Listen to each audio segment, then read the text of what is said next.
case where the Supreme Court really had to choose between uh, scientific truth and legal certainty, and they chose the paperwork. It's a fascinating choice. It basically says a school principal's register can hold more legal weight than a doctor's medical analysis. And this all comes from a modern Romeo-Juliet scenario. Exactly. It's a situation we see all the time. A young couple elopes, they say it's consensual, they're in love. But then the girl's parents file a police report claiming she's a minor. And just like that, a romance becomes a criminal case, kidnapping, rape. And the central question suddenly isn't about consent, it's how old is she really? Uh-huh. This is the case of State of UPvAnurudh.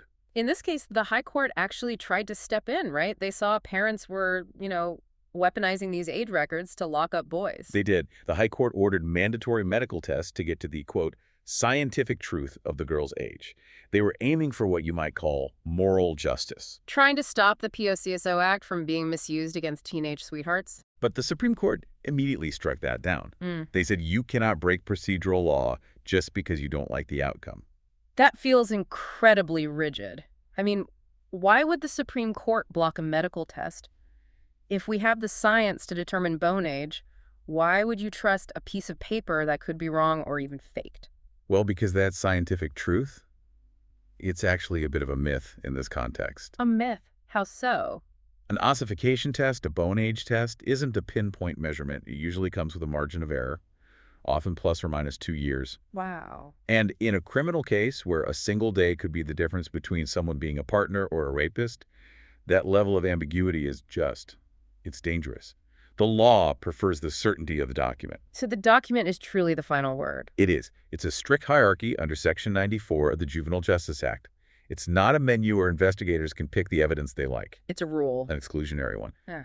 The court must look at the matriculation or school certificate first. If it exists, that's the gospel truth for the investigation. Even if she looks 25. Even if she looks 25.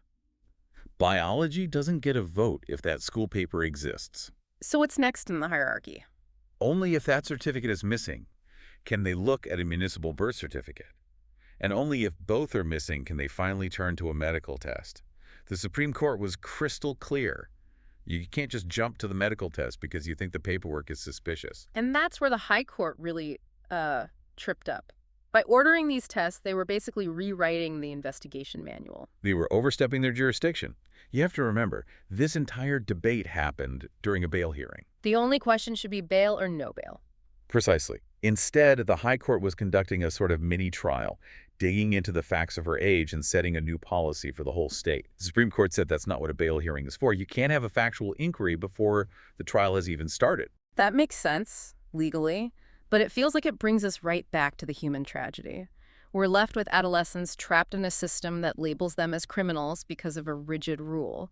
Did the Supreme Court just ignore the human cost here? Not entirely. And this, for me, is the most important part of the judgment. The judges added a postscript. A postscript? Yes.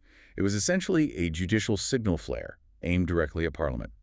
They explicitly acknowledged that the law, as it stands, is too harsh on consensual teenage relationships. It lumps them in with truly predatory crimes. So they're saying, we know this feels unjust, but our hands are tied by the statute. That's the message. The court chose the rule of law over the immediate moral outcome, but they put the ball squarely in the government's court. They suggested that the legislature needs to think about creating a specific amendment, maybe a Romeo and Juliet exception, so these cases aren't automatically treated as serious felonies. Until that day comes, though, the risks are just huge. So what does this mean for people listening right now? Well, if you're a parent, my advice would be to go and check your child's school records immediately. That date on the matriculation certificate is legally powerful. An error isn't just a typo. It's a legal fact that can override medical evidence in a court case. And for the lawyers in our audience, Stop trying to fight the age battle during bail hearings. The Supreme Court has made it plain. If you want to challenge the validity of a certificate, that's a matter for trial evidence. Yeah. You're just wasting your breath if you argue it before the trial begins. It's a heavy takeaway, a system that, for now, values the certainty of a file over the complexities of reality. The court chose the rule of law, but it also made it clear that the law itself needs to evolve. And it leaves us with the big question.